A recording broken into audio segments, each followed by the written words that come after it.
এই ফোনটি দেখতে পাচ্ছেন টাচ কাজ করে না। কিভাবে আমরা আইসি পরিবর্তনের মাধ্যমে অথবা হট টেস্টিং কুল টেস্টিং এর মাধ্যমে প্রবলেম ফাইন্ড আউট করে সমাধান করব তা আজকে আমরা এই ভিডিওতে দেখব। দেখতে পাচ্ছেন এই ফোনটিতে টাচ কাজ করতেছে না। মূলত এই ফোনটির মডেল হচ্ছে আইফোন 6 প্লাস। আইফোন 6 প্লাস হোক অথবা ফ্ল্যাগশিপ লেভেলের যে কোনো ফোনই হোক না কেন, আইফোন 11 প্রো, 12 প্রো, 13 প্রো, যে কোনো ফোন এই ধরনের যদি প্রবলেম হয় কিভাবে আপনারা স্টেপ বাই স্টেপ রিপেয়ার করবেন তা আমি আপনাদেরকে এই ভিডিওতে প্র্যাকটিক্যালি সমাধান করে দেখাবো। দেখতে পাচ্ছেন প্রথমে আমরা ডিসপ্লেটি খুলে নিব, ডিসেম্বলি করে নিব। ফার্স্ট অফ অল আপনাকে করতে হবে নতুন ডিসপ্লে দিয়ে চেক, যে নতুন ডিসপ্লে দিয়ে যদি কাজ করে তাহলে ডিসপ্লে পরিবর্তন করলেই হয়ে যাবে। বাট অলরেডি আমরা এই ফোনটি নতুন ডিসপ্লে দিয়ে চেক করেছিলাম, কিন্তু তবুও সমাধান আমাদের হয়নি।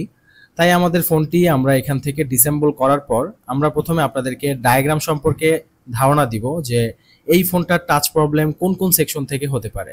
Welcome back. এই মুহূর্তে দেখতে পাচ্ছেন আইফোন 6 প্লাসের টাচ স্ক্রিন ডায়াগ্রাম। এখানে যে লাইনগুলো দেখতে পাচ্ছেন এই লাইনগুলোর মাধ্যমে কিন্তু আমাদের টাচ স্ক্রিনের কাজগুলো হয়ে থাকে। এখানে আমরা লাইনগুলো দুইভাবে বিভক্ত করব, একটি হচ্ছে হট টেস্টিং এর লাইন এবং আরেকটি হচ্ছে কুল টেস্টিং এর লাইন। এখানে রেড কালার যে দুইটা লাইন দেখতে পাচ্ছেন BCPH এবং BCPL, এই দুটো লাইন হচ্ছে আমাদের হট টেস্টিং এর লাইন, এবং বাকি যে লাইনগুলো দেখছেন উইদাউট রেড এগুলো হচ্ছে কুল টেস্টিং এর লাইন। আমরা হট টেস্টিং এর লাইন আরেকভাবে চিহ্নিত করতে পারি, তা হচ্ছে রেড কালার লাইনের পাশাপাশি এই লাইনগুলোতে ভি শব্দ উচ্চারণ থাকবে। যদি দেখেন যে কোনো লাইনে ভি লেখা আছে তাহলে বুঝতে হবে এগুলো হট টেস্টিং এর লাইন। ওকে, তো আমরা এখানে মাল্টিমিটার দ্বারা ডায়োড রেঞ্জে রেখে মাল্টিমিটার রেড কালার পয়েন্টটা আমরা রাখবো গ্রাউন্ডে এবং ব্ল্যাক কালার পয়েন্টটা আমরা এখানে কুল টেস্টিং এর যে লাইনগুলো রয়েছে এই লাইনগুলোর সাথে এক একটার সাথে টাচ করে দেখব। যদি এখানে 100 কম রিডিং পাওয়া যায় তাহলে বুঝতে হবে লাইনে কোনো শর্ট আছে। যদি এখানে কোনো রিডিংই না আসে তাহলে বুঝতে হবে লাইনটা মিসিং আছে। হতে পারে আপনার এখানে যে কোনো একটা লাইনের সাথে জড়িত কোনো সিরিজ কম্পোনেন্ট মিসিং থাকতে পারে। তো আপনি যখন কুল টেস্টিং করবেন তখন কিন্তু সেই বিষয়টা আপনি খুব সহজেই ফাইন্ড আউট করতে পারবেন। তাছাড়া এখানে হট টেস্টিং এর যে লাইনগুলো রয়েছে এই লাইনের সাথে আমরা মাল্টিমিটার ভোল্টেজ মুটে রেখে মেপে দেখতে পারি যে এই লাইনে কোনো ভোল্টেজ আসে কিনা। মিনিমাম 0.6 ভোল্টেজ আসলে তাহলে এই লাইনগুলো ভালো। যেহেতু এখানে কোনো ভোল্টেজ, কত ভোল্টেজ এখানে সাপ্লাই হবে সেটা উল্লেখ নাই, তাহলে বুঝতে হবে যে কোনো লাইন যদি ভোল্টেজ উল্লেখ না থাকে মিনিমাম যদি 0.6ও আসে তাও আসতে হবে। যদি কোনো ভোল্টেজের লাইন মিসিং হয় বা কোনো সমস্যা হয় তাহলে কোনো রকম ভোল্টেজই আসবে না এখানে, আর যদি ভালো থাকে অবশ্যই পরিমাণ মতো ভোল্টেজটাই এখানে শো করবে। তো আমরা অলরেডি ফোনের মধ্যে এই লাইনগুলো সব টেস্ট করেছিলাম কিন্তু কোনো সমস্যার সমাধান পাই নাই, অথবা এই লাইনগুলো সবকিছুই ভালো পেয়েছি। এখানে প্রত্যেকটা লাইন আমরা 400 করে রিডিং পেয়েছি এবং হট টেস্টিং এর লাইনও ঠিকঠাক মতো ভোল্টেজ এখানে এসেছিল। তাহলে যদি এখানে ভোল্টেজ এবং কুল টেস্টিং এর লাইনগুলো যদি রিডিং ঠিক থাকে তাহলে আপনার কি করতে হবে, পরবর্তী স্টেপ হচ্ছে এই লাইনের সাথে সম্পৃক্ত যদি কোনো কম্পোনেন্ট থাকে সেগুলো মাপতে হবে। যেমন এই রেড কালার লাইনের সাথে একটা ক্যাপাসিটার রয়েছে, এই ক্যাপাসিটারটা আপনি মাল্টিমিটারের বাজার মুড়ে ধরে দেখবেন যে দুই পাশে বি পাশে কিনা। যদি বি পাশে তাহলে বুঝতে হবে এই ক্যাপাসিটারটা শর্ট রয়েছে। আবার দেখা গেল এখানে একটা রেজিস্টর রয়েছে, যদি এই রেজিস্টরটা কোনোভাবে মিসিং হয় তাহলে কিন্তু লাইনটা আর কাজ করবে না। যদি মিসিং হয়ে থাকে তাহলে আপনার এখান থেকে এখানে একটা তার টেনে দিতে হবে। ঠিক এইভাবেই আপনার দেখতে হবে ডায়াগ্রাম দিয়ে যে এই লাইনগুলো কোন কোন লাইনের সাথে কোন কোন কম্পোনেন্টের সাথে জড়িত, সেই কম্পোনেন্টগুলো প্রথমে মাপতে হবে। যদি কম্পোনেন্ট মাপার পরেও কাজ না হয় পরবর্তী স্টেপ হচ্ছে আমাদের আইসি সমস্যা হতে পারে। যেমন এই লাইনগুলো সবকিছু কিন্তু এখানে এই টাচ আইসির মধ্যে কিন্তু লাইনগুলো প্রবেশ করেছে। যেহেতু এই আইসির মধ্যে প্রবেশ করেছে তাই ফার্স্ট স্টেপ হচ্ছে এই আইসিটা আমাদের রিহোড, রিভল অথবা চেঞ্জিং এর মাধ্যমে সমাধান করতে হবে। ফার্স্ট অফ অল আমরা আইসিটা হিট দিব, না হলে আমরা রিভলিং করব, তারপরও যদি না হয় তাহলে চেঞ্জ করব। ফোনটি ঠিক করার জন্য প্রথম ধাপ হচ্ছে নতুন ডিসপ্লে দিয়ে চেক করা, যেটা আমরা অলরেডি করেছি। দ্বিতীয় ধাপ হচ্ছে হট টেস্টিং এবং কুল টেস্টিং করা, এবং তার পরবর্তী ধাপ হচ্ছে কম্পোনেন্ট চেক করা। কম্পোনেন্টও আমরা অলরেডি চেক করেছি, তাই আমরা সরাসরি আইসির কাজ করব। তো চলুন শুরু করা যাক। আইসির কাজ করার জন্য আমরা সর্বপ্রথম স্ট্যান্ডের মধ্যে মাদারবোর্ডটা লাগিয়ে নিয়েছি।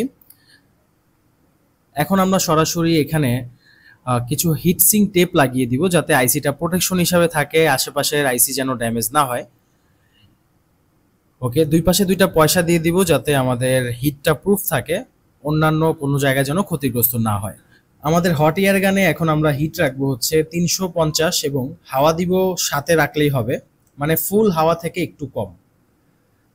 ওকে, আইসিটা ওঠানোর পর দেখতে পাচ্ছেন এখানে কিন্তু অলরেডি আগে থেকেই কেউ জাম্পার করেছিল, যেহেতু আগে থেকেই রিভোলিং করা, তাই আমরা সরাসরি আইসিটা চেঞ্জ করে দিব। তবে তার আগে এই লাইনগুলো পরিষ্কার করে এখানে আমাদের নতুন করে জাম্পারিং করতে হবে।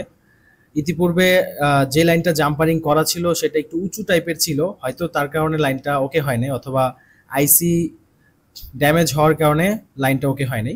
সো আমরা এখানে সবকিছু সোল্ডারিং উইক দিয়ে ঝাড়ু থেরাপির মাধ্যমে দেখতে পাচ্ছেন সমান করে দিলাম এবং ওয়াশ করেছি। এখন আমাদের এখানে আমরা মাইক্রো জাম্পারিং করব। এখানে আমরা মাইক্রো জাম্পারিং এর মাধ্যমে বলটা টেনে দিব। তো এখানে আমরা মাইক্রো জাম্পারিং এ যে ওয়্যার পাওয়া যায় মার্কেটে 250 থেকে 300-400 টাকার মধ্যে, সেই ওয়্যার দিয়ে আমরা এখানে জাম্পার করে দিলাম। ওকে, উপরে যেই সাইডগুলো ছিল একটু কেটে সমান করে দিলাম যাতে উঁচু না হয়। এবার আমাদের দুইটা বল বরাবর সাইজ এক্সট্রা রেখে, মানে দুইটা বল ডিস্টেন্স এতটুকু লম্বা রেখে তারপর হচ্ছে আমরা এটা জিলাপি বানাবো। এখানে দেখতে পাচ্ছেন এরকম ঘুরিয়ে ঘুরিয়ে বানাইতে হবে। তো দুইটা সূক্ষ্ম টুইজার লাগবে আপনার ঘুরিয়ে ঘুরিয়ে বানানোর জন্য। আমার টুইজারটি খুবই ড্যামেজ হয়ে গেছে, যার কারণে কাজটা করতে একটু সমস্যা হচ্ছে। তারপর ইনশাল্লাহ আমরা কাজটা খুব সুন্দরভাবেই করার চেষ্টা করব। দেখতে পাচ্ছেন আমরা এখানে কিন্তু জিলাপি বানিয়ে দিয়েছি। এখন আমরা এখানে ইউভি মাস্ক দিব। ইউভি মাস্ক দেওয়ার পর আমরা ইউভি লাইট দিয়ে এটা শুকিয়ে ফেলবো, তাহলে এটা প্রায় অনেক শক্ত হয়ে যাবে এবং আমরা জাম্পারটাকে অনেক লং লাস্টিং রাখতে পারবো। ইউভি মাস্ক হচ্ছে এমন একটি মাস্ক যা হচ্ছে আপনি লাইট মারলে এটা শুকিয়ে যাবে। তো যেখানে আমাদের লাইনগুলো দেখা যায়, লাইনগুলো আমরা মাস্ক দিয়ে ঢেকে দিলাম যাতে আইসি লাগানোর সময় কোনো লাইনের সাথে যেন শর্ট না হয়ে যায়। ওকে, আমরা আলো দিব এভাবে 1 মিনিট পর্যন্ত বা 30-40 সেকেন্ড দিলেও ইনাফ। এখানে আমরা রিলাইফের একটি ইউভি মাস্ক ব্যবহার করেছিলাম। এখন আমরা 3D ব্লেডের মাধ্যমে এখানে একটু ঘষে দিব যাতে আমাদের আইসির সাথে কানেক্টিভিটি খুব সহজেই হয়ে যায়। আর যদি না ঘষে দিই তাহলে কিন্তু লাইনটা আইসি লাগালেও কোনো লাভ হবে না। অবশ্যই বুঝতে পেরেছেন। এখন আমরা এই লাইনটা একটু ওয়াশ করে দিলাম। তারপর হচ্ছে এখানে একটু আইসির পেস্ট দিতে হবে আমাদের। আইসির পেস্টটা হালকা সামথিং আকারে দিবেন, বেশি দেওয়া যাবে না আবার একবারে কমও না। আসলে বলতে গেলে একেবারেই কম দিতে হবে। দেখতে পাচ্ছেন অল্প একটু দেওয়ার পর এখানে আমরা হিট করছি, রাংটা লাগে কিনা সেটা দেখলাম। ওকে, এখন আমরা আবারও এই লাইনটা সমান করে দিব। এখানে আমরা সোল্ডারিং আয়রন দিয়ে সমান করে দিচ্ছি। সোল্ডারিং আয়রন হিসেবে আমি ইউজ করতেছি T210 মডেলের আয়রন। এখানে দেখতে পাচ্ছেন রিভোলিং করার জন্য সবকিছু প্রস্তুত। এখন আমাদের এই বেচারা আইসিকে পরিবর্তন করতে হবে। আমরা আগে একটু কুল টেস্টিং করে দেখবো এখানে রিডিং আসে কিনা। লাইনে কিন্তু রিডিং আছে, যদি রিডিং না আসে তাহলে বুঝতে হবে জাম্পারিং করা আপনার হয়নি।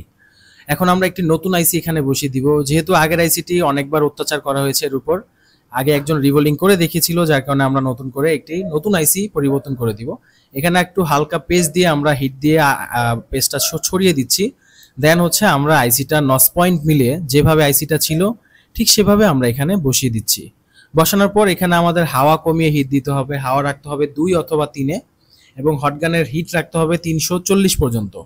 তবে হিট দেওয়ার আগে এখানে অবশ্যই হিটসিং পেপার দিয়ে ঢেকে নিতে হবে, যাতে হিটপ্রুফ পেপার দিয়ে ঢেকে নিতে হবে যাতে এখানে আশেপাশে কোনো ক্ষতিগ্রস্ত যেন না হয়। এখানে আমরা একটু প্রথমে হালকা হিট দিয়ে আইসিটাকে কোনো রকম বোর্ডের সাথে কবুল বলাইতে হবে। তারপর হচ্ছে আমরা হাওয়া বাড়িয়ে পেস্ট দিয়ে উড়াদুরা হিট দিতে পারবো, কোনো সমস্যা নেই। বাট প্রথম অবস্থায় যদি আপনি হাওয়া বেশি রাখেন তাহলে কিন্তু প্রবলেম হতে পারে। সো এখানে আমরা দেখতে পাচ্ছেন কয়েন দিয়ে দিয়েছি যাতে আদারওয়াইজ অন্যান্য জায়গায় কোনো ধরনের ক্ষতিগ্রস্ত যেন না হয়। এখানে আমরা প্রথমে হাওয়া কমিয়ে কিন্তু হিট দিচ্ছি। এবার আমরা হাওয়াটা বাড়িয়ে দিব এবং এখানে একটু পেস্ট ইউজ করে তারপর হচ্ছে আমরা এখানে হিট করতেছি।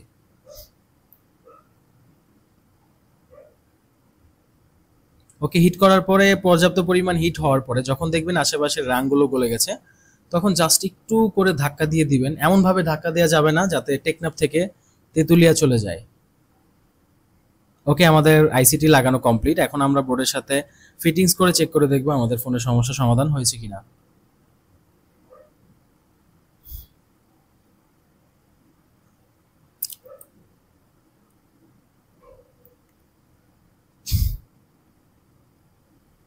দেখতে পাচ্ছেন আমাদের এখানে কিন্তু আলহামদুলিল্লাহ টাচ খুব সুন্দরভাবে কাজ করতেছে। তো আমরা এইভাবে স্টেপ বাই স্টেপ কাজগুলো করতে পারি। আপনি যদি ভিডিও দেখার পরও না বুঝতে পারেন, অবশ্যই আরও কয়েকবার ভিডিওটা দেখতে হবে, তাহলে ইনশাল্লাহ আপনি কাজগুলো খুব সহজেই বুঝতে পারবেন। এবং আপনি যদি মোবাইল সার্ভিসিং শিখতে চান, অ্যাপেল এবং অ্যান্ড্রয়েডের উপর মাস্টার হতে চান, এক্সপার্ট হতে চান, তাহলে ইনশাল্লাহ আমাদের উক্ত নম্বরে যোগাযোগ করবেন। আমাদের প্রতি মাসের প্রায় 25 তারিখ অথবা 1 তারিখের মধ্যে ব্যাচ শুরু হয়। আপনি যদি আসতে চান অবশ্যই আপনার সিট বুকিং করতে হবে। আমরা আপনাকে অ্যাডভান্স লেভেলের, আইসি লেভেলের সকল প্রকার অ্যান্ড্রয়েড এবং আইফোনের কাজগুলো খুব সুন্দরভাবে হাতে ধরিয়ে প্র্যাকটিক্যালভাবে ইনশাল্লাহ শিখাবো। ভালো থাকবেন সবাই। আসসালামু আলাইকুম।